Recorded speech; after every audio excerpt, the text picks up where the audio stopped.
Right, welcome back. Right, మొత్తానికి నీళ్ళ pump హౌస్లు ఆన్ చేసినటువంటి పరిస్థితి కనబడుతుంది. ప్రధానంగా బీఆర్ఎస్ పోరాట ఫలితం ఈరోజు ఏదైతే ఎల్లంపల్లి నుంచి నీరును విడుదల చేసినటువంటి సిచ్యువేషన్ మనం చూస్తున్నాం. ఈ అంశాలకు సంబంధించి మనతో పాటు విశ్లేషించడానికి మనతో పాటు ప్రముఖ సాగునీటి రంగ నిపుణుడు శ్రీధర్ దేశపాండే గారు మనకు జాయిన్ అయ్యారు. నమస్తే శ్రీధర్ సార్. నమస్తే సురేష్ గారు. సార్, ప్రధానంగా మనం చూస్తూ ఉన్నాం ఏదైతే ఎల్లంపల్లి నుంచి ఎత్తిపోసే నీళ్లు కాళేశ్వరం ప్రాజెక్టులో భాగం కాదని చెప్పేసి కాంగ్రెస్ సంబంధించినటువంటి నాయకులు మాట్లాడడం అసలు ఎలా మాట్లాడాలనిపిస్తుంది, ఏంటి అసలు అవి అక్కడి నీళ్ళే కదా సార్ అవన్నీ?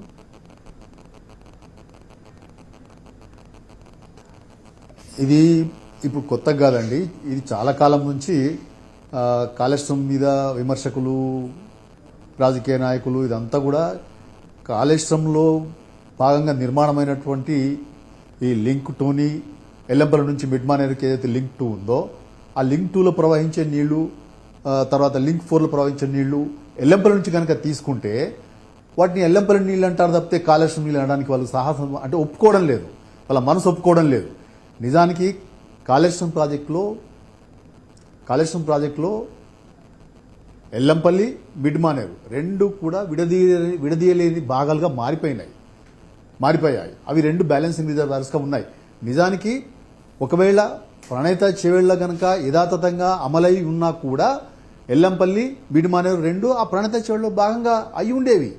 కాకపోతే అనేక కారణాల వల్ల వాటి గురించి మనం చర్చకు పోనవసరం లేదు. అనేక కారణాల వల్ల ప్రణయిత చేవేళ్ల మనం పూర్తి స్థాయిలో దాన్ని ఇంప్లిమెంట్ చేయకపోవడం వల్ల మనకు కాళేశ్వరం ప్రాజెక్ట్ వచ్చింది. కాళేశ్వరం ప్రాజెక్ట్ వచ్చిన తర్వాత కాళేశ్వరం ప్రాజెక్టులో ఎల్లంపల్లి, మిడ్మానేరు రెండు కూడా భాగమైపోయాయి.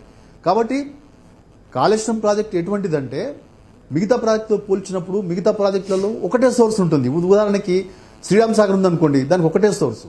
శ్రీరామ్ సాగర్ ప్రాజెక్ట్ జలాశయం నుంచి మాత్రమే నీళ్ళు ఇస్తారు. అట్లనే నాగార్జున సాగర్ ఒకటే సోర్స్ ఉంటుంది దానికి. ఈ రకంగా ప్రాజెక్టులన్నింటి కూడా ఒకటే సోర్స్ ఉండే ఒక పరిస్థితిలో కాళేశ్వరంకు మాత్రం అది మల్టీ సోర్సెస్ ప్రాజెక్ట్. అది ఒక సోర్స్ నుంచి తీసుకోదు. ఉదాహరణకి ఎస్ఆర్ఎస్పీలో కనుక వరద వస్తే, మహారాష్ట్ర నుంచి పెద్ద ఎత్తున వరద వస్తే మనం లింక్ 1ని, లింక్ 2ని ఆపరేట్ చేయము.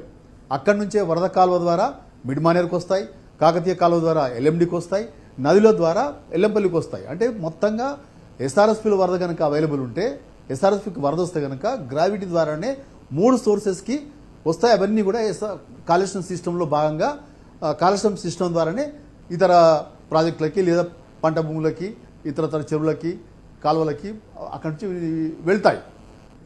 అదేవిధంగా ఈ సంవత్సరం ఉన్నట్టు ఎస్ఆర్ఎస్పీలో నీళ్లు రావు, కానీ కొన్నిసార్లు ఈ సంవత్సరం ఉన్నట్టుగా ఎల్లంపల్లికి నీళ్లు వస్తాయి. ఎల్లంపల్లికి కడెం నుంచి నీళ్లు రావచ్చు, లేదంటే శ్రీరామ్ సాగర్, ఎల్లంపల్లికి మధ్యలో ఉన్నటువంటి ఈ ఇంటర్మీడియట్ క్యాచ్మెంట్ ద్వారా కూడా నీళ్లు రావచ్చు. ఈ సంవత్సరం ఏమైందంటే ఈ ఇంటర్మీడియట్ క్యాచ్మెంట్లో పెద్ద ఎత్తున వర్షాలు పడడంతో గత 3 రోజులుగా వర్షాలు పడుతున్న కారణంగా అక్కడి నుంచి నీళ్లు పెద్ద ఎత్తున ఎల్లంపల్లి ప్రాజెక్టుకి రావడం మొదలైంది. నిన్న 75,000 క్యూసెక్లు ఉన్న ప్రవాహాలు ఈ రోజుకి 45,000కు తగ్గిపోయింది. సో ఇంజనీర్లు ఒక మంచి నిర్ణయం తీసుకున్నారు. వెంటనే ఆ ప్రవాహాలు వస్తున్న సంగతి చూసిన తర్వాత ఒక 8-9 టీఎంసీలు ఎల్లంపల్లిలో నిండగానే వాళ్ళు వెంటనే లింక్ 2ని ఆపరేట్ చేసేసి నంది మేడారం ద్వారా, తర్వాత నంది పంప్ ద్వారా నంది మేడారం రిజర్వాయర్కి, తర్వాత నంది మేడారం నుంచి గాయత్రి పంప్ హౌస్కి, గాయత్రి పంప్ హౌస్ ద్వారా వరద కాలువ ద్వారా మిడ్మానేరుకి నీళ్లు పంపడం అనేది స్టార్ట్ అయింది. ఒక 12,500 క్యూసెక్లు ఇవాళ మిడ్మానేరుకు ఎల్లంపల్లి నుంచి చేరుతున్నాయి. ఇది ఒక మంచి పరిణామం. ఎందుకంటే మనకి ఎల్లంపల్లిలో కూడా సోర్సెస్ ఉన్నాయి కాబట్టి, ఎల్లంపల్లి నుంచి కూడా నీళ్లు తీసుకునే వ్యవస్థ ఉంది కాబట్టి మనం తీసుకున్నాం. కానీ గత 2 నెలలుగా చూసినప్పుడు అటు ఎస్ఆర్ఎస్పీలో కానీ ఇటు ఎల్లంపల్లిలో కానీ నీళ్లు లేని పరిస్థితి ఒకటి ఉండింది మనకు. ఒకవైపు మేడిగడ్డ దిగువ గోదావరిలో మేడిగడ్డ దగ్గర నుంచి 1,00,000 క్యూసెక్ల నీరు ప్రవహిస్తున్నప్పుడు ఇక్కడ కరువు పరిస్థితి ఉన్నది. ఇక్కడ ఎగువ గోదావరిలో అసలు నీళ్లే లేవు. అటువంటి స్థితిలో ప్రజల నుంచి, రైతాంగం నుంచి పెద్ద ఎత్తున డిమాండ్ వచ్చింది. ఆ నీళ్ళని ఎత్తిపోసుకొని మనం ఎల్లంపల్లి ద్వారా ఎల్లంపల్లి నుంచి పైకి మిడ్మానేరుకి, ఆ పైన అన్నపూర్ణ, రంగనాయక సాగర్, మల్లన్న సాగర్ అటువంటి రిజర్వాయర్స్కి తరలించుకునే అవకాశాన్ని ఎక్స్ప్లోర్ చేయమని చెప్పి చాలా పెద్ద ఎత్తున ప్రజల నుంచి డిమాండ్ వచ్చింది.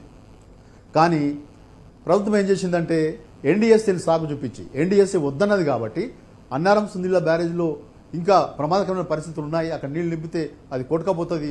ఆ కొట్టుకపోయినందువల్ల భద్రాచలం లాంటి నగరాలకు కూడా, పట్టణాలకు కూడా ప్రమాదకరమైన పరిస్థితి ఏర్పడుతుంది. గ్రామాలు కొట్టుకపోతే అని చెప్పి ఒక భయభ్రాంతులకు గురి చేసే పరిస్థితి వచ్చింది. అప్పుడు ఒక 100 టీఎంసీలు కిందకు పోయినా కూడా మనం నీళ్లు ఎత్తిపోసుకొని వాటిని ఉపయోగించుకోలేని పరిస్థితిలో మనం ఉండిపోయాం. కానీ వాళ్ళ అదృష్టవశాత్తు ఏమైందంటే మనకి పైన ఎస్ఆర్ఎస్పి నుంచి ఎల్లంపల్లికి మధ్యలో వర్షాలు పడడం చేత ఎల్లంపల్లికి నీళ్లు రావడం, దాన్ని లిఫ్ట్ చేసుకోవడం మొదలైంది. కానీ ఇవాళ ఎల్లంపల్లి కూడా నీళ్లు రావడం తగ్గిపోయే అవకాశం ఉంది. కానీ దిగువ గోదావరి మాత్రం పూర్తి స్థాయిలో అవి నిరంతరంగా నీళ్లు ప్రవహిస్తూ ఉంటాయి. ఇవాళ 2 లక్షల క్యూసెక్కులు మనకు అక్కడి నుంచి పోతున్నాయి. అట్లనే సమ్మక్క దగ్గర 3 లక్షల క్యూసెక్కులు నీళ్లు పోతున్నాయి. కాబట్టి ఈ కన్సిస్టెంట్గా మనకు మేడిగడ్డ దగ్గర ఉండే ప్రవాహాలను మనం వినియోగించుకోవడానికి వ్యవస్థను సిద్ధం చేసుకోవాల్సిన అవసరం ఉందని మనం ఎప్పటి నుంచో డిమాండ్ చేస్తూ వస్తున్నాం. కానీ ప్రభుత్వం ఎన్డీఎస్సీని సాగు చూపించి ఆ నీళ్లను వృధాగా సముద్రంలోకి లేదా ఆంధ్రాకి వదిలిపెట్టే ప్రయత్నం చేస్తున్న తప్పితే వాటిని ఎత్తిపూసుకోవడానికి ప్రయత్నం చేయడం లేదు. ఇవాళ సరే ఎల్లంపల్లి నుంచి నీళ్లు వస్తున్నాయి. ఎల్లంపల్లి నీళ్లు అవి కూడా కాళేశ్వరం ప్రాజెక్టులో భాగంగానే కాళేశ్వరం సిస్టంలోంచి ప్రవహిస్తున్నాయి. కాబట్టి వాటిని కాళేశ్వరం నీళ్లను ఒప్పుకోవడానికి ఎందుకు అభ్యంతరం ఎవరికైనా ఉండకూడదు కదా. Yellampalli is a part and parcel of Kaleshwaram project. Midmanair is a part and parcel of Kaleshwaram project. అవి వేరు కావు. నిజానికి మీరు సిడబ్ల్యూసీ యొక్క ఇరిగేషన్ ప్లానింగ్ క్లియరెన్స్ మనం చూసినప్పుడు ఆ ఇరిగేషన్ ప్లానింగ్లో స్పష్టంగా వాళ్ళు 240 టీఎంసీలు మీకు అవైలబుల్ ఉన్నాయి, వాటిని వాడుకోవచ్చు. ఆ 240 టీఎంసీలో ఎల్లంపల్లి దగ్గర అవైలబుల్ ఉండే 20 టీఎంసీలు కూడా దాంట్లో లెక్కలోకి తీసుకున్నారు. కాబట్టి సిడబ్ల్యూసీ యొక్క ఇరిగేషన్ ప్లానింగ్లో మనం చూసినప్పుడు ఎల్లంపల్లి కూడా కాళేశ్వరం ప్రాజెక్టులో భాగంగానే వాళ్ళు చూశారు. అక్కడ 20 టీఎంసీల అవైలబిలిటీని వాళ్ళు లెక్కలోకి తీసుకున్నారు. కాబట్టి ఇవాళ ఎల్లంపల్లిని మనం వేరుగా చూడడం, ఎల్లంపల్లి ద్వారా తీసుకున్న నీళ్లు కాళేశ్వరం నీళ్లు కావు అనడం మాత్రం అదొక శుద్ధ అబద్ధపు వాదన, బూటకపు వాదనగా నేను భావిస్తున్నాను. ఎల్లంపల్లి నుంచి తీసుకున్నా, తర్వాత శ్రీరామ్ సాగర్ ప్రాజెక్ట్ తీసుకున్నా, మేడిగడ్డ నుంచి తీసుకున్నా, ఇవన్నీ కూడా కాళేశ్వరం సిస్టంలోంచి ప్రవహించే నీళ్లు కాబట్టి అవన్నీ కూడా కాళేశ్వరం నీళ్లుగానే మనం భావించాలి. ఇవాళ కాళేశ్వరం అనేది అన్ని ప్రాజెక్టులను అనుసంధానం చేసింది. ఎస్ఆర్ఎస్పీని అనుసంధానం చేసింది, ఎల్లంపల్లిని అనుసంధానం చేసింది, మిడ్మారిని అనుసంధానం చేసింది, ఎల్ఎండిని అనుసంధానం చేసింది. సో ఈ అన్ని ప్రాజెక్టులకు అనుసంధానమైన ప్రాజెక్టు ఇది. దీన్ని మనం ఒక ఇంటిగ్రేటెడ్ గోదావరి వ్యాలీ డెవలప్మెంట్ ప్రాజెక్టులో చూడాలి తప్పితే ఐసోలేటెడ్ ప్రాజెక్టుగా చూడడానికి లేదు. ఇంకా కాళేశ్వరం ప్రాజెక్టు గొప్పతనం అది. దిస్ ఈజ్ నేను integrated Godavari valley development project మనం చూడాల్సిన అవసరం ఉందని చెప్పి నేను భావిస్తున్నాను. ఎస్ఆర్ఎస్లో నీళ్ళు వచ్చినా అవి కాళేశ్వరం సిస్టంలోకి వస్తాయి, ఎల్లంపల్లికి నీళ్ళు వచ్చినా అవి కాళేశ్వరం సిస్టంలోకి నీళ్ళు వస్తాయి, మేడిగడ్డ నుంచి తీసుకొచ్చినా అవి కాళేశ్వరం సిస్టంలోంచే మిగతా పంట భూములకి, పొర చెరువులకి, చెక్ డ్యాంలకి పోయే అవకాశం ఉంటుంది. కాబట్టి స్థిరీకరణకు నీళ్ళు ఇవ్వాల్సిన పరిస్థితి వస్తుంది. కాబట్టి అవన్నీ కూడా కాళేశ్వరంలో సిస్టంలో భాగంగానే మనం చూడాల్సిన అవసరం ఉందని చెప్పి నేను భావిస్తున్నాను. ఒకవేళ అట్లా చూడాల్చుకోకపోతే అది వాళ్ళ విజ్ఞతకు మనం వదిలేయాల్సింది తప్ప మనం ఇంకా జవాబు చెప్పాల్సిన అక్కరేం లేదు వాళ్ళకి అటువంటి విమర్శలకి. అంటే వాళ్ళు మాట్లాడుతున్న మాటలకు కావచ్చు, ప్రధానంగా అవగాహన రాహిత్యం అనుకోవాలి, లేకుంటే ఏమనుకోవాలి. ముఖ్యంగా ఏదైతే మన కాళేశ్వరం ప్రాజెక్టు ఆల్మోస్ట్ ఇది ఏదైతే మల్టీ సోర్స్డ్ ప్రాజెక్టు, ముఖ్యంగా దాన్ని నిజం అనేది ఒప్పుకోలేని పరిస్థితి కనబడుతుంది. మొన్న చూసాం ఏదైతే ఇది సురేష్ గారు, ఇది అవగాహన రాహిత్యం కింద మనం చూడడానికి లేదు, కాకపోతే మనసు ఒప్పుకోవడం లేదు. కాళేశ్వరం యొక్క సిస్టంలో ప్రవహించే నీళ్లు కాళేశ్వరం నీళ్ళని ఒప్పుకోవడానికి వాళ్ళ మనసు ఒప్పుకోకపోవడమే కారణం చెప్తే అవగాహన రాహిత్యం కాదు ఇది. వాళ్ళకి తెలుసు. ఒకవేళ ప్రాణిత చెవేళ్ళ కనుక నిర్మాణం అయ్యి ఉంటే తుమ్మిడేటి నుంచి వచ్చే నీళ్ళు ఎక్కడికి వస్తాయండి? ఎల్లంపల్లికి వస్తాయి కదా. మరి అప్పుడు తుమ్మిడేటి నుంచి వచ్చే నీళ్లు ఎల్లంపల్లి నుంచి తీసుకున్నప్పుడు అవి ప్రణిత చెవేళ్ళ నీళ్ళు అనేవాళ్ళు కాదా? వాళ్ళు ఎల్లంపల్లి నీళ్ళు అనేవాళ్ళ కాదు కదా, అవి ప్రణిత చెవేళ్ళ నీళ్ళు అనేవాళ్ళు. కాబట్టి వాళ్ళు ప్రణిత చెవేళ్ళ రీఇంజనీర్డ్ ప్రాజెక్టే Kaleshwaram project. Kaleshwaram is nothing but reengineered project of Pranahita Chevella. Kaleshwaram ప్రాజెక్టులో కేవలం లింక్ 1 ఏదైతే ఒకటే మనం కొత్తగా తీసుకొచ్చినాం, మిగతావన్నీ కూడా ప్రణిత చెవేళ్లలో ప్రతిపాదించిన అలైన్మెంట్లోనే కాళేశ్వరం భాగం నిర్మాణం అయ్యింది. మొదట ప్రణిత చెవేళ్ళలో భాగంగా తుమ్మిడేటి నుంచి ఎల్లంపల్లికి రావాల్సిన నీళ్ళని మనం మేడిగడ్డ నుంచి ఎల్లంపల్లికి తీసుకొస్తున్నాం. మార్పు అక్కడనే జరిగింది తప్పితే మిగతా అలైన్మెంట్లో ప్రణిత చెవేళ్లలో ఏవైతే అలైన్మెంట్స్ ప్రతిపాదించిందో గత కాంగ్రెస్ ప్రభుత్వం, ఉమ్మడి రాష్ట్ర ప్రభుత్వం, అదే అలైన్మెంట్లో మనం ఈ ప్రాజెక్టుని నిర్మాణం చేసినాం. కాకపోతే మనం ఏం చేసినామంటే లిఫ్టింగ్ కెపాసిటీని పెంచుకున్నాము, రిజర్వాయర్ల కెపాసిటీని పెంచుకున్నాము, ఆయకట్టు పెరిగింది. అంతే తప్ప అలైన్మెంట్ మాత్రం ప్రాణిత చెవేళ్లలో ప్రతిపాదించిన అలైన్మెంట్నే మనం కాళేశ్వరం ప్రాజెక్టులో నిర్మాణం పూర్తి చేసుకున్నాం. కాబట్టి అటువంటి వాదన చేసే వాళ్ళలో అది చిత్తశుద్ధి లోపమే తప్పితే అవగాహన లోపం కాదు, అది చిత్తశుద్ధి లోపం. అది నా అభిప్రాయం ప్రకారం. సార్ ముఖ్యంగా ఏదైతే ఎల్లంపల్లి బ్యారేజ్ నుంచి దిగువకు నీళ్ళని విడుదల చేయడానికి కావచ్చు, ప్రధానంగా ఇక్కడ 203 కిలోమీటర్లు నందిమేడర్ నుంచి కావచ్చు, గాయత్రి పంప్ హౌస్ కావచ్చు, మిడ్మేనర్ వరకు 203 కిలోమీటర్ల మేర అండర్ టన్నెల్ నిర్మించింది కేసీఆర్ సర్కార్ కాదా సార్? అది ఇవన్నీ కూడా కాళేశ్వరం ప్రాజెక్టులో భాగంగా నిర్మాణమైనవే.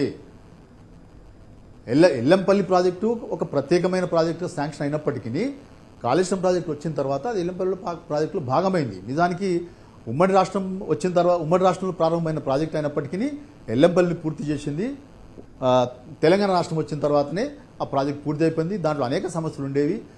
భూసేకరణ సమస్య ఉండేది, గ్రామాల పునరావాసన సమస్య ఉండేది.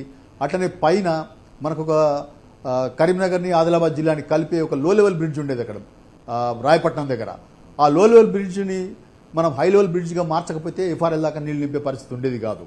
140 మీటర్ల దగ్గరికి నీళ్ళు నింపినా కూడా ఆ లో లెవెల్ బ్రిడ్జ్ మునిగిపోయి ఉండేది. సో ఇటువంటి సమస్యలన్నింటి పరిష్కరించి భూసేకరణ పూర్తి చేసి పునరావాసం పూర్తి చేసి రాయపట్నం దగ్గర హై లెవెల్ బ్రిడ్జ్ కట్టిన తర్వాతనే మనం ఎల్లంపల్లిలో పూర్తి స్థాయిలో 20 టీఎంసీలన్నింటిని నింపడం అని స్టార్ట్ అయింది 2016 నాటికి. కాబట్టి ఎల్లంపల్లి కూడా ఉమ్మడి రాష్ట్రం ప్రారంభించినప్పటికీ పూర్తయింది మాత్రం తెలంగాణ రాష్ట్రం వచ్చిన తర్వాతనే పూర్తయింది. అది గమనించాల్సిన అవసరం ఉన్నది. ఎల్లంపల్లి అది వేరు ప్రాజెక్ట్ కాదు. నేను ఇంతకుముందు చాలాసార్లు నా వ్యాసాల్లో నా ఉపన్యాసాలు కూడా నేను చెప్పాను, ఎల్లంపల్లి వేరు కాదు. Yellampalli is a part and parcel of Kaleshwaram and Midmanair కూడా it is a part and parcel of Kaleshwaram ప్రాజెక్ట్ని మనం పరిగణించాలి. ఈ సిస్టమ్స్ లింక్ 2లో మనకు 2 స్టేజ్ల పంప్ హౌజెస్ ఉన్నాయి. మీరు ఇంతకుముందు చెప్పింది కదా బాహుబలి పంపులని. ఇక్కడ నంది పంప్ హౌస్లో 125 మెగావాట్ల పంపులు అక్కడ మనం బిగించుకున్నాం. అట్లనే గాయత్రి పంప్ హౌస్లో ప్రపంచంలోనే అతిపెద్ద రేటింగ్ కలిగిన పంప్ హౌస్ 139 మెగావాట్ల పంపులు అక్కడ మనం బిగించుకున్నాం. కాబట్టి ఈ 2 స్టేజ్ల ద్వారా మిడ్మానేర్కి నీళ్ళు పోతాయి. మిడ్మానేర్ నుంచి మళ్ళీ పైకి అన్నపూర్ణకి, ఆ తర్వాత దానిపైన రంగనాసాగర్కి, దానిపైన మల్లన్న సాగర్కి, దానిపైన కొండపూసి సమతారికి, అక్కడి నుంచి బస్వాపూర్కి, అక్కడి నుంచి సిరిసిల్లలో ఉన్న మలక్పేటకి, చాలా అక్కడి నుంచి అప్పర్ మానేర్కి, మల్లన్న సాగర్ నుంచి నిజాం సాగర్కి, ఈ రకంగా చాలా లింకులు ఏర్పడి ఉన్నాయి. అట్లనే ఎస్ఆర్ఎస్పీకి కూడా అవసరమైనప్పుడు మనం నీళ్ళు ఇవ్వడానికి వరద కాలువని రిజర్వాయర్గా మార్చుకొని అక్కడి నుంచి కూడా ఒక 3 లిఫ్ట్ల ద్వారా, షార్ట్ లిఫ్ట్ల ద్వారా, ఒక 10 మీటర్ల లిఫ్ట్ల ద్వారా 3 లిఫ్ట్లు పెట్టి ఎస్ఆర్ఎస్పీ కూడా అవసరమైనప్పుడు మనం నీటిని ఇవ్వగలిగే ఒక వ్యవస్థను అక్కడ నిర్మాణం చేసుకున్నాం. కాబట్టి ఈ అనుసంధానం ప్రాజెక్ట్ అంతా కూడా పూర్తయిన తర్వాత ఈ వేర్వేరు ప్రాజెక్టులో మనం పరిగణించడానికి లేదు. ఇది మల్టీ సోర్స్డ్ ప్రాజెక్టుగా మనం పరిగణించాలి.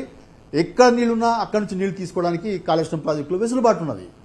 దాన్ని మనం గమనించాల్సిన అవసరం ఉంది, ప్రజలు గమనించాల్సిన అవసరం ఉంది, రైతాంగం గమనించాల్సిన అవసరం ఉంది. ఇటువంటి అబద్ధ ప్రచారాన్ని నమ్మే అవసరం లేదు. ఎల్లంపల్లి నుంచి తీసుకున్న నీళ్లు కూడా కాళేశ్వరం నీళ్లుగానే మనం పరిగణించాల్సిందిగా నేను కోరుతున్నాను. సార్ ముఖ్యంగా ఏదైతే మిషన్ భగీరథ నెట్వర్క్లో భాగంగా ఇటు ఉమ్మడి కరీంనగర్ జిల్లా కావచ్చు, నిజామాబాద్ జిల్లా కావచ్చు, అలాగే హైదరాబాద్, ముఖ్యంగా హైదరాబాద్ నగరానికి కూడా ఈ ప్రాజెక్టుల ద్వారానే మల్లన్న సాగర్ కావచ్చు, కొండపోచమ్మ కావచ్చు, తాగునీటి అవసరాలను తీర్చేది ఈ ప్రాజెక్టులే కదా? తప్పకుండా ఇక్కడ నుంచి మనకి ఇప్పుడు మీరు చూస్తే ఎల్లంపల్లి డిమాండ్స్ కనుక చూస్తే మనకు రామగుండం సూపర్ థర్మల్ పవర్ స్టేషన్కి 7 టీఎంసీలు అక్కడి నుంచి నీళ్ళు ఇవ్వాల్సి ఉంటుంది. అట్లనే రామగుండం స్టేజ్ 1, స్టేజ్ 2 పవర్ స్టేషన్స్కి అక్కడి నుంచి 5 టీఎంసీలు నీళ్ళు ఇవ్వాల్సి ఉంటుంది. అట్లనే మిషన్ భగీరథకి అక్కడి నుంచి 6 టీఎంసీల నీళ్ళు ఇవ్వాల్సి ఉంటుంది. అట్లనే హైదరాబాద్ నగరానికి 10 టీఎంసీల నీళ్ళు అక్కడి నుంచి ఇవ్వాల్సి ఉంటుంది. తర్వాత కరీంనగర్ టౌన్కి రకరకాల పట్టణాలకి అక్కడి నుంచి నీళ్ళు ఇవ్వాల్సిన అవసరం ఉంది. గూడెం లిఫ్టిగేషన్స్కి అక్కడి నుంచి నీళ్ళు ఇవ్వాల్సిన అవసరం ఉంటుంది.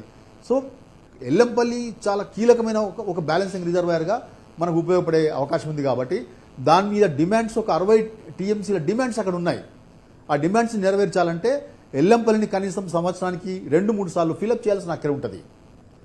2-3 సార్లు ఫిలప్ చేయాల్సిన అక్కర ఉంటుంది. కాబట్టి మనకు వర్షాకాలంలో బహుశా నీళ్ళు వస్తాయి కావచ్చు, ఈ సంవత్సరం వచ్చినట్టు 1-2 సార్లు మనకు నీళ్ళు రావచ్చు. కానీ అక్టోబర్ తర్వాత నీళ్ళు రావు కదా. అక్టోబర్ తర్వాత ఎల్లంపల్లికి నీళ్ళు ఎక్కడి నుంచి రావాలి? తప్పనిసరిగా మేడిగడ్డ నుంచి నీళ్ళు రావాల్సి ఉంటుంది.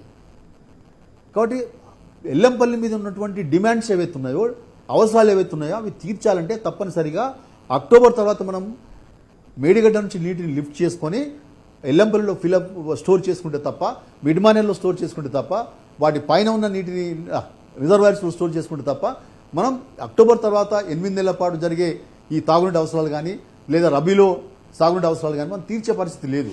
కాబట్టి ఇవాళ కాళేశ్వరం ప్రాజెక్టుకు సంబంధించిన ఈ లింక్ 1ని మళ్ళీ పునరుద్ధరించుకొని వాటిని సిద్ధం చేసుకొని అక్టోబర్ తర్వాత వచ్చే లీన్ ఫ్లోస్ ఏవైతే ఉన్నాయో 15,000 20,000 క్యూసెక్లు మనకు నిరంతరంగా డిసెంబర్ జనవరి దాకా ప్రవహిస్తూ ఉంటాయి. ఆ ప్రవహించే నీటిని కూడా మనం ఎత్తిపోసుకోవడానికి మనకు తప్పనిసరిగా ఆ సిస్టమ్ని లింక్ 1ని మనం సిద్ధం చేసుకోవాల్సిన అక్కరుందనే భావన రైతాంగం వ్యక్తం చేస్తున్నారు. తర్వాత కరువు పరిస్థితులు, గత 2 నెలలుగా కరువు పరిస్థితి ఉండింది. ఆ కరువు పరిస్థితుల్లో అక్కడి నుంచి 100 టీఎంస్ నీళ్లు పోయినాయి కదా, వాటిని తీసుకొని ఉంటే ఇవాళ మిడ్మార్ నిండి ఉండేది కదా, నిండి ఉండేది. అట్లనే మిడ్మార్ నుంచి పై కూడా నీళ్లు పంపించి ఉండేవాళ్ళం మనం. అప్పుడు ఈ వరద వచ్చినా కూడా మనకు కిందికి పోయే అవసరమే ఉండకపోయేది. కాబట్టి ఎప్పుడు నీళ్లు అవసరం ఉంటే, ఎక్కడ అవసరం ఉంటే అక్కడ నుంచి నీళ్లు లిఫ్ట్ చేసుకుని ఒక వెసులుబాటు కాళేశ్వరం ప్రాజెక్టులో ఉంది. కాబట్టి దాన్ని వినియోగించుకోవడానికి అన్ని లింక్స్, లింక్ 1, లింక్ 2, లింక్ 4 ఇవి చాలా కీలకమైన లింక్స్. కాబట్టి వీటిని మనం తప్పనిసరిగా ఎల్లప్పుడూ సిద్ధంగా ఉంచాలి. ఆర్మీ లాంటిది అనమాట. ఆర్మీ యుద్ధం వచ్చినప్పుడే కాదు కదా, యుద్ధం వచ్చినప్పుడు అది పోరాటం చేయడానికి, యుద్ధంలో పాల్గొనడానికి సిద్ధంగా ఉంటుంది ఎప్పటికైనా కూడా. అటువంటి ఆర్మీ తరహా పద్ధతిలో ఈ కాళేశ్వరం యొక్క లింక్ 1, లింక్ 2, లింక్ 4 ఇవి ఈ 3 లింక్స్ని సర్వత్రా సిద్ధంగా ఉంచాల్సిన అగత్యం ఉన్నది. ప్రభుత్వం విషయంలో దృష్టి పెట్టాల్సిన అవసరం ఉన్నది. ఇప్పుడు ఎల్లంపల్లిలో మనకు నీళ్లు వస్తున్నాయి కాబట్టి కొంత బాధ తీరింది, మనకు కొంత వరుణదేవుడు కరుణించింది కాబట్టి కొంత బాధ తీరింది. కానీ ఇది ఫాలింగ్ ట్రెండ్లోకి వచ్చింది ఆల్రెడీ. నిన్న 75,000 క్యూసెక్లు ఉన్నది, ఇవాళ 45,000 క్యూసెక్స్ పడిపోయింది. ఇంకొక రోజు ఉంటుంది కావచ్చు. ఆ తర్వాత వర్షం అక్కడ తగ్గిపోతే ఎల్లంపల్లి నీళ్ళు రావడం తగ్గిపోతుంది. కానీ కింద కన్నెపల్లి దగ్గర నుంచి మాత్రం నీళ్లు బ్రహ్మాండంగా ప్రవహిస్తూనే ఉంటాయి. ఇప్పుడు అక్కడ 2 లక్షల క్యూసెక్లు పోతున్నాయి.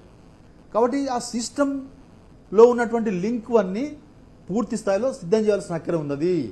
అయితే ఒకటి ప్రభుత్వం ఎన్డీఎస్ఏకి లేఖ రాసినట్టుగా మనకు తెలుస్తున్నది. లేఖ రాసి వీటి పరిస్థితి ఇట్లా ఉంది, ఏం చేద్దామనే విషయం మీద వాళ్ళు సలహా అడిగినట్టుగా మనకు తెలుస్తున్నది. పత్రికలో వచ్చిన వార్తల ప్రకారం ఆ లేఖలో ఏం రాశారో మనకు తెలియదు. కానీ ఎన్డీఎస్ఏ కనుక వాళ్ళు ఇక్కడికి వచ్చిన తర్వాత పరిస్థితి పూర్తిగా సమీక్షించి ఇక్కడ ఉన్న స్టేక్ హోల్డర్స్ తోటి మాట్లాడి, రిటైర్డ్ ఇంజనీర్స్ తోటి మాట్లాడి, సర్వీస్లో ఉన్న ప్రాజెక్ట్ ఇంజనీర్స్తో మాట్లాడి ఏం చేయాలనే దాని మీద ఎక్స్ప్లోర్ చేయగలిగితే మనకు కొంత మేలు జరిగే అవకాశం ఉన్నది. తప్పనిసరిగా రిటైర్డ్ ఇంజనీర్లు చాలా అద్భుతమైన సలహా ఇచ్చి ఉన్నారు. వాళ్ళు పూర్తి స్థాయిలో అన్నారంలో సందిళ్ళలో నీటిని నింపకుండా మినిమం డ్రాడౌన్ లెవెల్ వరకు నీటి నింపినా కూడా మనం పంపింగ్ చేసుకునే వెసులుబాటు ఉంటుంది అనే విషయాన్ని ఇంజనీర్లు ప్రభుత్వానికి సూచించి ఉన్నారు గత 15 రోజుల కింద. ఆ సూచనను పరిగణలోకి తీసుకోవాల్సిన అవసరం ఉంది ప్రభుత్వానికి. ఈవెన్ మన పరమ గురువు పిజి శాస్త్రి లాంటి ఒక గొప్ప ఇంజనీరు, ప్రొఫెసర్ ఎన్ఐటి వరంగల్లో మన వాలంతరి కూడా డైరెక్టర్ జనరల్గా పనిచేసినటువంటి పిజి శాస్త్రి కూడా చాలా స్పష్టంగా చెప్పిన విషయం ఏంటంటే రిస్క్ తీసుకోవాలి, తప్పనిసరిగా రిస్క్ తీసుకోవాలి, నీళ్ళు ఎత్తాలి, కరువు పరిస్థితి ఉంది, మనం రిస్క్ ఉంటుందని చెప్పి, ప్రమాదాలు జరుగుతుందని చెప్పి రోడ్ల మీద కార్లు తీసుకోకుండా మనం పోముగా ఉండలేం కదా, విమానాలు ఎక్కకుండా ఉండలేం కదా. కాబట్టి ఇవాళ కూడా రిస్క్ తీసుకొని నీటిని ఎత్తి మనం ప్రయత్నం చేద్దాం. ఒకవేళ నిజంగానే ప్రభుత్వం భావిస్తున్నట్టుగా అక్కడ ఏదైనా ప్రమాదకరమైన పరిస్థితి కనుక ఉంటే ఆపేస్తాం, లిఫ్ట్ ఆపేస్తాం. ఇక ఎవరు అడగారు, ఇంకా మిమ్మల్ని ఏ లిఫ్ట్ చేయమని ఎవరు అడిగే పరిస్థితి ఉండదు. కానీ ఏ ప్రమాదం జరగకపోతే లిఫ్ట్ చేసుకొని మనం ముందుకు పోవచ్చు కదా. పిజి శాస్త్రి గారు చెప్పినట్టుగా మనం ఆ ఎక్స్పెరిమెంట్ ఎందుకు చేయకూడదు? నిపుణుల పర్యవేక్షణలో మనం ఒక ఎక్స్పెరిమెంట్ చేయగలిగితే అక్కడ నిజంగానే బుంగలు ఉన్నాయా, సీపేజెస్ ఉన్నాయా, పెద్ద ఎత్తున సీపేజెస్ ఉన్నాయా, ప్రమాదకరమైన పరిస్థితి ఉన్నాయా లేదా తెలుస్తుంది కదా. ఒకవేళ నిజంగానే అటువంటి ప్రభుత్వం భావిస్తున్నటువంటి ప్రమాదకరమైన పరిస్థితులే కనుక ఉంటే లిఫ్ట్ ఆపేస్తాం, వెంటనే మోటార్లు ఆపేస్తాం. ఇక ఎవరు అడగరు మిమ్మల్ని, ఇంకా అవి రిపేర్ అయ్యేదాకా పరిస్థితి ప్రమాదకరంగా ఉందనే భావనతోటి ఇంక మిమ్మల్ని డిమాండే చేయరు కదా. ఇవాళ డిమాండ్ ఎందుకు చేస్తున్నారు? అవి పటిష్టంగా ఉన్నాయనే భావనతోటి. అక్కడ కేవలం సీపేజెస్ మాత్రం ఏర్పడ్డాయి. ఆ సీపేజెస్ అన్ని కూడా గ్రౌటింగ్ చేసి ఆల్రెడీ పూర్తి చేశారు. అక్కడ మేడిగడ్డ దగ్గర ఉన్నటువంటి స్ట్రక్చరల్ డిస్ట్రెస్ లేదు అక్కడ. ఈ సంగతి ఇంజనీర్కి తెలుసు, ప్రభుత్వానికి కూడా తెలుసు. ప్రభుత్వం ఒక విషయంలో ఇంతకుముందు నేను చాలాసార్లు విషయం చెప్పినాను. కోదండరామ్ గారు కౌన్సిల్ అడిగిన ప్రశ్నకి ప్రభుత్వం ఇచ్చిన జవాబు చాలా స్పష్టంగా మనకు తెలుసు కదా. పటిష్టంగానే ఉన్నాయని చెప్పి ప్రభుత్వం ఆ రోజు ఒప్పుకున్నది కదా. ఆయన అడిగిన ప్రశ్న ఏంటంటే మేడిగడ్డ దగ్గర ఉన్నటువంటి స్ట్రక్చరల్ డిస్ట్రెస్ అన్నారం సుందిళ్ళ దగ్గర ఉంటుందా అని ప్రభుత్వాన్ని దాన్ని ప్రశ్నించినప్పుడు కౌన్సిల్లో ఆ కౌన్సిల్ ప్రశ్నకి ప్రభుత్వం సమాధానం ఏం చెప్పిందంటే నో సార్ అని జవాబు చెప్పింది. అంటే ఆ రెండు కూడా పటిష్టంగానే ఉన్నాయనే సంగతి ప్రభుత్వం ఒప్పుకున్నట్టుగానే మనం భావించాలి. అది ఎల్సీక్యూ నంబర్ 4309లో అది 17/5/2025 నాడు స్వయంగా మంత్రి గారే, సాగునీటి శాఖ మంత్రి గారే రాతపూర్వకంగా కౌన్సిల్లో చెప్పాడు. ఏం చెప్పాడు ఆయన? ప్రశ్న ఏంటిది? Whether is it a fact that experts opine that Sundilla and Annaram barrage may also collapse as Medigadda barrage. ఇది నిజమా? అన్నారం సుందిళ్ళ కూడా మేడిగడ్డలాగా కొలాప్స్ అవుతాయా అని అడిగితే దానికి జవాబుగా నో సార్ అని చెప్పి జవాబు చెప్పాడు. నో సార్ అని ఎందుకు జవాబు చెప్పారు? ఎందుకు చెప్పారంటే ఊరికే చెప్పలేదు. ప్రాజెక్ట్ ఇంజనీర్లు సార్కి రిపోర్ట్ పంపించారు, మంత్రి గారికి రిపోర్ట్ పంపించారు. ఆ రిపోర్ట్ నమ్మాడు కాబట్టి, మంత్రి గారు నమ్మాడు కాబట్టి కౌన్సిల్ ఫ్లోర్ మీద ఆ సమాధానం ఇచ్చాడు. ఇవాళ ఒక ఎక్స్పెరిమెంట్ చేయడానికి ఏమి ఇబ్బంది చెప్పాడు కదా, రిస్క్ తీసుకోవాలి, తప్పదు, కరువు పరిస్థితి ఉంది కదా రాష్ట్రంలో, సిద్ధం చేయాలి కదా లింక్ వన్ని, ఆ సిస్టమ్ సిద్ధం చేయాలి కదా. సిద్ధం చేయడానికి, ఒక ఎక్స్పెరిమెంట్ చేయడానికి, నిపుణుల పర్యవేక్షణలో ఆ ఎక్స్పెరిమెంట్ చేయడానికి ఇబ్బంది దేనికి? ఎన్డీఎస్ని పిలిపించాలి కదా. అక్కడ వాళ్ళు ఒక కమిటీ కూడా వేసుకున్నట్టుగా మనకు తెలుస్తున్నది. ఆ కమిటీ పేరు టెక్నికల్ ఓవర్ సైట్ కమిటీ అని చెప్పి మే 28వ తేదీ నాడే ఆ కమిటీ ఫామ్ అయింది. మన మే 28వ తేదీ నాడు ఫామ్ అయిన కమిటీ ఈ 2 నెలల పాటు ఏం చేస్తున్నట్టు? రాష్ట్రంలో ఇంత పెద్ద ఎత్తున చర్చ జరుగుతున్నది, ఒక ఆందోళన జరుగుతున్నది, ఒక డిమాండ్ వస్తున్నది. మరి ఈ డిమాండ్ని పరిష్కరించడానికి ఈ టెక్నికల్ ఓవర్ సైట్ కమిటీ చేస్తున్నది ఏంటిది? ఢిల్లీలో కూర్చొని ఏం చేస్తున్నారు వాళ్ళు? రావాలి కదా హైదరాబాద్కి, తెలంగాణకు రావాలి కదా, ప్రాజెక్ట్ సైట్ని సందర్శించాలి కదా, రైట్ అండి, స్టేక్ హోల్డర్స్ తోటి మాట్లాడాలి కదా, ఇప్పుడు ఈ సలహా ఇచ్చిన ఇంజనీర్తో మాట్లాడాలి కదా, ఇప్పుడు పిజి శాస్త్రి గారు పరమగురు ఉన్నారు కదా, ఎక్స్పర్ట్ ఉన్నాడు కదా, ఆయనతో కూడా మాట్లాడవచ్చు కదా. మాట్లాడి ఒక పరిష్కారాన్ని ఎక్స్ప్లోర్ చేయడానికి అవకాశాలు ఉన్నా కూడా వాళ్ళు ఢిల్లీలో కూర్చొని ఏం చేస్తున్నట్టు? ఇది ఇవాళ తెలంగాణ సమాజం ప్రశ్నిస్తున్నది. ఇవాళ సరే గవర్నమెంట్ ఒక లేఖ రాసినట్టుగా మనకు తెలుస్తున్నది. ఆ లేఖకు వాళ్ళు ఏం రెస్పాన్స్ ఇస్తారు? అది కూడా మనం వేచి చూడాల్సిన అవసరం ఉన్నది. రైట్ సార్, తప్పకుండా వాళ్ళు ఇక్కడికి రావాలి. అక్కడ ఢిల్లీలో కూర్చొని చేయడం కాదు, తప్పకుండా ఇక్కడికి వచ్చిన తర్వాత అందరితో మాట్లాడి, సంప్రదించి, చర్చలు చేసి పరిస్థితిని ఎక్స్ప్లోర్ చేయడం అనేది చేయవలసిన పని. వాళ్ళు ఉన్నారు ఎందుకు కదా. కానీ వాళ్ళు ఢిల్లీలో కూర్చొని మీనామేషాలు లెక్క పెట్టుకుంటూ, మొన్న ఎన్డీఎస్ నుంచి ఒక సమాచారం వచ్చినట్టుగా మనకు పత్రికలు వచ్చినాయి, మాకేం సంబంధం లేదు, మేము ఆల్రెడీ మా ఫైనల్ రిపోర్ట్ మేము ఇచ్చేసినాము, రిపేర్లు చేసుకోమని చెప్పాము, అది మీ బాధ్యతనే, నీళ్లు ఎత్తాలా వద్దా అనే ఒక పాలసీ నిర్ణయం తీసుకోవాల్సింది ప్రభుత్వమే అని చెప్పి వాళ్ళు చేతులు ఎత్తేసినట్టుగా మనకు తెలుస్తున్నది. మరి ప్రభుత్వం ఏం చేయాలి? అందరినీ కూర్చోబెట్టాల్సిన అవసరం ఉన్నది, చర్చించాల్సిన అవసరం ఉన్నది, స్టేక్ హోల్డర్స్ అందరితో చర్చించాల్సిన అవసరం ఉన్నది, అఖిలపక్షం ఏర్పాటు చేసి అఖిలపక్షం సలహాలు తీసుకోవాల్సిన అవసరం ఉన్నది. ఇవేమీ చేయడం లేదు గవర్నమెంట్. వానలు పడతాయని చెప్పి ఎదురు చూస్తూ వస్తున్నారు. సరే, అదృష్టవశాత్తు వానలు కురిసినాయి, కానీ అది శాశ్వతంగా ఉండే వాన కాదు, అది తగ్గిపోతున్నది. మనం ఇది ఫాలింగ్ ట్రెండ్కి వచ్చేసింది ఆల్రెడీ. నిన్న 75,000 క్యూసెక్లున్న ఎల్లంపల్లి ఇన్ఫ్లోస్ ఇవాళ 45,000 క్యూసెక్ పడిపోయింది. ఇంకా 2-3 రోజులలో ఆ ఫ్లోస్ కంప్లీట్గా బంద్ అయ్యే అవకాశం ఉంది. కానీ కింద కన్నెపల్లి దగ్గర మాత్రం ప్రవాహాలు కొనసాగుతూ ఉంటాయి. ఎందుకంటే మహారాష్ట్ర నుంచి, ఛత్తీస్గఢ్ నుంచి నీళ్ళు వస్తున్నాయి అక్కడి నుంచి. కాబట్టి ఆ నీళ్ళని మనం ఎత్తుకోవడానికి లింక్ వన్ని సిద్ధం చేయాల్సిన అవసరం ఎంతైనా ఉన్నది. ఇది ప్రజల నుంచి, రైతాంగం నుంచి, ప్రతిపక్షాల నుంచి వస్తున్న డిమాండ్. దీన్ని ప్రభుత్వం సీరియస్గా పరిగణలోకి తీసుకోవాల్సిన అవసరం ఉందని చెప్పి ఒక ఇంజనీర్గా నేను భావిస్తున్నాను. Okay sir, right sir, discussion continue చేద్దాం. ముఖ్యంగా ఏదైతే లింక్ 1, లింక్ 2 అలాగే లింక్ 4 కీలకమైనటువంటి ప్రాజెక్టులు, ఇవన్నిటిని ఉపయోగించుకోవాల్సినటువంటి అవసరం ముఖ్యంగా ఉంది. ప్రధానంగా దీనికి సంబంధించి కూడా అందరితో మాట్లాడాలి, సలహాలు తీసుకోవాలని చెప్పేసి, ఇంజనీర్లుగా సలహాలు కూడా తీసుకోవాలని చెప్పేసి శ్రీధర్ దేశపాండే గారు కోరుతున్నటువంటి అంశం. శ్రీధర్ సార్, ప్రధానంగా ఏదైతే కన్నపల్లికి సంబంధించినటువంటి గోదావరి జలాలను కూడా దిగువ రాష్ట్రానికి యథేచ్ఛగా వృధాగా పోతున్నా కూడా ఆపుకోలేని పరిస్థితి కనబడుతుంది. ఇప్పుడు ఏమో ఎల్లంపల్లి ఎత్తారు కొంత, అంటే కాకపోతే ఇంకా మిగతా దిగువ రాష్ట్రం కావచ్చు, ఎగువ రాష్ట్రం కావచ్చు, ఇష్టానుసారంగా ప్రాజెక్టులు నిర్మాణాలు జరుగుతున్నా కూడా వీళ్ళు ససేమిర్ అంటూ కాంగ్రెస్ సర్కార్ మాత్రం వాళ్ళకే వత్తాసు పడుతున్నటువంటి అంశం సంబంధించి మీరేమంటారు?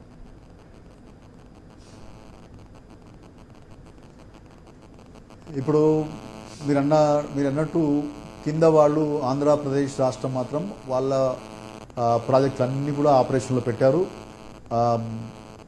పట్టిసీమ ద్వారా వాళ్ళు పోలవరం కుడికాల ద్వారా గోదావరి డెల్టా, కృష్ణా డెల్టాకి నీళ్లు పంపిస్తున్నారు. అట్లనే నది ద్వారా గోదావరి డెల్టాకి నీళ్లు పోతున్నాయి. అట్లనే తాడిపూడి, పుష్కర లిఫ్ట్ ఇరిగేషన్ సిస్టమ్స్ పనిచేస్తున్నాయి. మొత్తంగా గోదావరిలో ప్రవహిస్తున్న నీటిని సమగ్రంగా ఎంత ఎత్తుకోవాలో అంత ఎత్తుకొని వాళ్ళ పంటలను వాళ్ళు కాపాడుకునే ప్రయత్నం చేస్తున్నారు. అది వాళ్ళ నిజంగా అభినందించాల్సిన విషయమే అది ఆ విషయంలో. కానీ మనము ఇవాళ ఇంత పెద్ద ఎత్తున ప్రవాహాలు కిందికి పోతున్నప్పటికీ కూడా మనం లింక్ 1ని నిర్వీర్యం చేసినందువల్ల లేదా అక్కడి నుంచి వాటిని సిద్ధం చేయకపోవడం వల్ల మనం 100 టీఎంసీల నీటిని ఇవాళ కిందికి వదిలేయాల్సిన ఒక పరిస్థితి ఏర్పడింది. ఆ 100 టీఎంసీలో 100 ఎత్తుకునే అవకాశం లేకపోయినప్పటికీ కనీసం ఒక 50 టీఎంసీలో ఎత్తుకొని మనం ఇటుమానేరు తర్వాత అన్నపూర్ణ, రంగనాయక సాగర్, మల్లన్న సాగర్ దాకా కూడా నీళ్లు తీసుకుపోయే అవకాశం ఉండేది. అవసరమైతే ఎస్ఆర్ఎస్కి కూడా నీళ్ళు ఇచ్చే అవకాశం ఉండేది. అవకాశం మనం కోల్పోయినాం. నిజానికి ప్రభుత్వం 2 సోర్సెస్ని ఇటు మేడిగడ్డను రిపేర్ చేయకుండా ఆ సోర్స్ని వదిలేసింది. అట్లనే వాళ్ళు గత ఎన్నికలకు ముందు ఎన్నికల తర్వాత కూడా మేము తుమ్మిడెట్టి కడతాము అక్కడి నుంచి గ్రాడ్యుయేట్ ద్వారా ఎల్లంపల్లికి నీళ్ళు తీసుకొస్తామని చెప్పి వాగ్దానం చేసి ప్రజలకు వాగ్దానం చేసి వాళ్ళు ఎన్నికల్లో గెలిచి అధికారంలోకి వచ్చిండ్రు. ఈ 2.5 సంవత్సరాల్లో వాళ్ళు తుమ్మిడెట్టి దగ్గర ఒక్క అంగుళం కూడా కదలలేదు. వాళ్ళు ఎక్కడున్న 2023 డిసెంబర్లో ఏ స్థితిలో ఉందో తుమ్మిడెట్టి బ్యారేజ్ సంబంధించిన పరిస్థితి అక్కడనే ఉంది. వాళ్ళు ఏ ఎత్తుకు కడతారనే దాని మీద స్పష్టత లేదు. 152 కడతారా, 151 కడతారా, 150 కడతారా, స్పష్టత లేదు. నిజానికి కేసీఆర్ ప్రభుత్వంతో ఆల్రెడీ దేవేంద్ర ఫడ్నవీస్ ప్రభుత్వం 2016లోనే 148 మీటర్ల ఎఫ్ఆర్ఎల్ తోటి అక్కడ బ్యారేజ్ నిర్మాణానికి అంగీకారం తెలిపింది, ఒప్పందం అయింది. కానీ 148 మీటర్ల దగ్గర కూడా మనం బ్యారేజ్ కట్టలేకపోవడానికి కారణం ఏంటంటే అక్కడ ఉండే సమస్యలు. బ్యారేజ్ని మనం ఒక స్క్యూలో 40 డిగ్రీల యాంగిల్లో కట్టాల్సిన ఒక పరిస్థితి వస్తుంది. చాలా పెద్ద పొడవైన 6.5 కిలోమీటర్స్ యొక్క పొడవైన బ్యారేజ్ని కట్టాల్సి వస్తుంది. 112 గేట్లతోటి బ్యారేజ్ కట్టాల్సి వస్తుంది. అటనే పక్కన ఎడం వైపున మనకు చాపరాల్ వైల్డ్ లైఫ్ శాంక్చురీ ఉంది. ఆ వైల్డ్ లైఫ్ శాంక్చురీకి సంబంధించిన పర్మిషన్ తెచ్చుకోవడం చాలా కాలయాపనతో కూడిన పని, ఖర్చుతో కూడుకున్న పని అనే ఆలోచన చేసి దీన్ని ప్రత్యామ్నాయం వెతికిన తర్వాత ప్రత్యామ్నాయంలో మనం వార్దా మీద కనుక బ్యారేజ్ కట్టుకుంటే ఆదిలాబాద్ జిల్లాకు అవసరమైనటువంటి 20 టీఎంసీల నీటిని అక్కడి నుంచి తీసుకోవచ్చు అనే విషయం మీద ఒక అంగీకారానికి ప్రభుత్వం వచ్చింది. డిపిఆర్ కూడా తయారైంది. 4,500 కోట్లతోటి మొత్తంగా ప్రణయిత బిఆర్ అంబేద్కర్ వార్దా ప్రాజెక్టుగా మనం పేరు మార్చి, ఇంతకుముందు బిఆర్ అంబేద్కర్ ప్రణయిత ప్రాజెక్టుగా ఉండేది, దాన్ని బిఆర్ అంబేద్కర్ వార్దా ప్రాజెక్టుగా మార్చి మనం ఆ ప్రాజెక్ట్ రిపోర్ట్ని డిపిఆర్ని మనం సిడబ్ల్యూసీకి పంపించడం జరిగింది. ఇక్కడ ఏవైతే సమస్యలు ఉన్నాయో తుమ్మిడెట్టి దగ్గర ఏవైతే సమస్యలు మనం ఇంతకు ముందు చెప్పుకునే ఉన్నాయో అవన్నీ కూడా వార్దా బ్యారేజ్ దగ్గర అన్ని సమస్యపోయినాయి. బ్యారేజ్ లెంత్ తగ్గింది, గేట్ల సంఖ్య తగ్గింది, కాస్ట్ తగ్గింది, తర్వాత ముంపు తగ్గింది, హైట్ పెరిగింది, రిజర్వాయర్ యొక్క కెపాసిటీ పెరిగింది. సో ఇవన్నీ అడ్వాంటేజెస్ ఉన్నాయి. అక్కడి నుంచి గ్రావిటీ ద్వారా మనం ఆల్రెడీ తవ్విన మెయిన్ కెనాల్ని కూడా ఉపయోగించుకునే ఒక పరిస్థితి వస్తుంది. అటువంటి ఒక మంచి వార్దా ప్రాజెక్ట్ని డిపిఆర్ని మనం సిడబ్ల్యూసీకి పంపించడమే కాదు, సిడబ్ల్యూసీలో దానికి సంబంధించిన పర్మిషన్లు కూడా రావడం ప్రారంభమైంది. పర్మిషన్లు తీసుకోవడం మొదలైంది. హైడ్రాలజీ క్లియరెన్స్ వచ్చింది, తర్వాత గిరిజన మంత్రిత్వ శాఖ క్లియరెన్స్ వచ్చింది, గ్రౌండ్ వాటర్ డిపార్ట్మెంట్ క్లియరెన్స్ ఇచ్చింది, అట్లనే సెంట్రల్ ఎలక్ట్రిసిటీ అథారిటీ నుంచి క్లియరెన్స్ వచ్చినాయి. ఇంకా అన్ని డిపార్ట్మెంట్ల ద్వారా క్లియరెన్స్లు వస్తున్న క్రమంలో ఈ లోపల అధికారంలో ఇక్కడ మార్పు జరగడం, అక్కడ చంద్రబాబు నాయుడు ప్రభుత్వం మద్దతుతో అక్కడ మోదీ ప్రభుత్వం ఏర్పడడం, దీనివల్ల ఏమైందంటే మన అన్ని డిపిఆర్లు పెండింగ్ డిపిఆర్లు అన్నీ కూడా వాపసు వచ్చేసినాయి. వార్దా ప్రాజెక్టు డిపిఆర్ కూడా, తర్వాత కాళేశ్వరం యొక్క 3rd టీఎంసీ యొక్క డిపిఆర్, అట్లనే పాలమూరు రంగారెడ్డి డిపిఆర్ కూడా మొత్తం వాపసు వచ్చేసినాయి. సో ఒకవైపు పర్మిషన్లు ప్రారంభమైన వార్దా బ్యారేజీ ఇక్కడ ప్రభుత్వం పరిస్థితి లేదు. పోనీ తుమ్మిడేటి దగ్గర వాళ్ళు అనుకున్న పద్ధతిలో బ్యారేజ్ కట్టడానికి నిజానికి ఎవరు వ్యతిరేకంగా లేరు, కట్టమని అడుగుతున్నారు. ఏదో ఎత్తుకు బ్యారేజ్ కట్టండి అని అడుగుతూనే ఉన్నారు.